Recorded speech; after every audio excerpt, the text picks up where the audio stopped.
ഒരു ദീർഘദൂര യാത്രാവേളയിൽ ഇടയ്ക്കൊരു മുറിയെടുത്ത് ഫ്രഷ് ആവുക എന്നത് സാധാരണക്കാരെ സംബന്ധിച്ച് വലിയ ചിലവേറിയ കാര്യമാണ്. അത്തരം സാഹചര്യങ്ങളിൽ ഒന്ന് ഫ്രഷ് ആവാനും പ്രാഥമിക ആവശ്യങ്ങൾ നിർവഹിക്കാനും ഒക്കെയായി ആശ്രയിക്കുന്നത് പെട്രോൾ പമ്പുകളെയാണ്.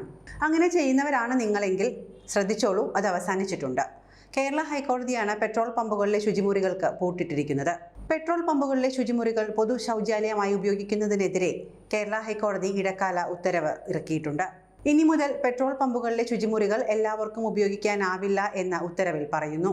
സ്വകാര്യ പെട്രോൾ പമ്പ് ഉടമകളുടെ ആവശ്യം അംഗീകരിച്ചാണ് ഹൈക്കോടതിയുടെ ഈ നടപടി. ഹ്രസ്വദൂര യാത്രകളിൽ പെട്രോൾ പമ്പിലെ ശുചിമുറികൾ ഉപയോഗിക്കുന്ന നിരവധി പേർക്ക് ബാധകമാകുന്ന തീരുമാനമാണ് ഇത്. Petroleum traders and legal service society നൽകിയിട്ടുള്ള റിട്ട് ഹർജിയിലാണ് ജസ്റ്റിസ് CS ഡയസിന്റെ തീരുമാനം. പെട്രോൾ പമ്പുകളിലെ ശുചിമുറികൾ പൊതു ശൗചാലയങ്ങളാക്കാൻ അനുവദിക്കരുത് എന്നാവശ്യപ്പെട്ടായിരുന്നു റിട്ട് ഹർജി. കേരള സർക്കാരാണ് കേസിൽ എതിർകക്ഷി സ്ഥാനത്തുള്ളത്. പെട്രോൾ പമ്പുകളിലെ ശുചിമുറികൾ പൊതുജനത്തിന് ഉപയോഗിക്കാൻ അനുവദിക്കണമെന്ന് നിർബന്ധം പിടിക്കാനാവില്ല എന്ന് തിരുവനന്തപുരം കോർപ്പറേഷനും സംസ്ഥാന സർക്കാരിനോടും ഇടക്കാല ഉത്തരവിൽ ഹൈക്കോടതി വ്യക്തമാക്കിയിട്ടുണ്ട്. സ്വച്ഛ് ഭാരത് മിഷന് കീഴിൽ പൊതു ശുചിമുറികൾ നിർമ്മിക്കേണ്ടതിനെ കുറിച്ച് തിരുവനന്തപുരം മുനിസിപ്പൽ കോർപ്പറേഷന് നിർദ്ദേശം നൽകി.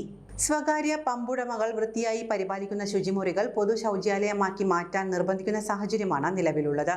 അവശ്യ സാഹചര്യങ്ങളിൽ ഉപഭോക്താക്കൾക്ക് ഉപയോഗിക്കുന്നതിനായാണ് പെട്രോൾ പമ്പുകളിൽ ശുചിമുറികൾ നിർമ്മിച്ചിട്ടുള്ളത് എന്നും പരാതിക്കാർ ഹർജിയിൽ വിശദമാക്കിയിട്ടുണ്ട്.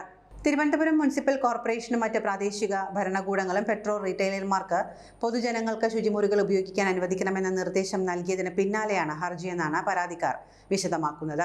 ഇത്തരം നിർദ്ദേശം നൽകുന്നത് പെട്രോൾ പമ്പുകളിലെ ശുചിമുറികൾ പൊതു ശൗചാലയങ്ങളാണ് എന്ന ധാരണ ആളുകൾക്കിടയിൽ ഉണ്ടാക്കുമെന്നും പെട്രോൾ പമ്പിന്റെ സ്വാഭാവിക രീതിയിലുള്ള പ്രവർത്തനം പലപ്പോഴും തടസ്സപ്പെടുത്തുന്ന സാഹചര്യമുണ്ട് എന്നും പരാതിക്കാർ ചൂണ്ടിക്കാണിക്കുന്നു. പെട്രോൾ പമ്പ് ജീവനക്കാരും ശുചിമുറി ഉപയോഗിക്കുന്നവരും തമ്മിൽ വാക്കേറ്റം ഉണ്ടാകുന്ന സാഹചര്യമുണ്ട് എന്നും പരാതിക്കാർ ഹർജിയിൽ വ്യക്തമാക്കുന്നുണ്ട്. ടൂറിസ്റ്റ് ബസ്സുകളിൽ അടക്കം എത്തിയ യാത്രക്കാർക്ക് ശുചിമുറി ഉപയോഗിക്കുന്നത് സുരക്ഷയെയും ബാധിക്കുന്നുവെന്ന പരാതിയിൽ പറയുന്നു. പമ്പുടമകൾ പണം ചിലവിട്ട് ഉപഭോക്താക്കളുടെ ആവശ്യങ്ങൾക്കായാണ് ശുചിമുറി നിർമ്മിച്ച് പരിപാലിക്കുന്നത്. വലിയ രീതിയിൽ പൊതുജനം ഈ സേവനം ഉപയോഗപ്പെടുത്താൻ ശ്രമിക്കുന്നത് വലിയ ബുദ്ധിമുട്ടുണ്ടാക്കുന്നുവെന്നും പരാതിക്കാർ റിട്ടിൽ പറയുന്നുണ്ട്.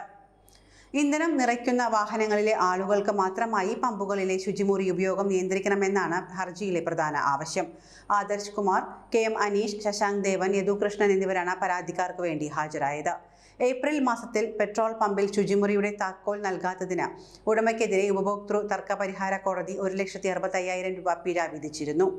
ഏഴകുളം ഈരകത്ത് ഇല്ലം വീട്ടിൽ അധ്യാപികയായ CL ജയകുമാരിയുടെ പരാതിയിലാണ് നടപടി. കോഴിക്കോട് പയ്യോളിയിലുള്ള തെനംകാലിൽ പെട്രോൾ പമ്പ് ഉടമ ഫാത്തിമ ഹന്നയ്ക്കെതിരെയാണ് കമ്മീഷൻ ഉത്തരവിട്ടത്. പെട്രോൾ പമ്പ് അനുവദിക്കുമ്പോൾ ടോയ്ലറ്റ് സൗകര്യങ്ങൾ ആവശ്യമാണ് എന്നിരിക്കെ അതൊന്നുമില്ലാതെയാണ് പെട്രോൾ പമ്പ് പ്രവർത്തിച്ചത് എന്ന് കമ്മീഷൻ വിലയിരുത്തിയ ശേഷമായിരുന്നു പിഴയിട്ടത്.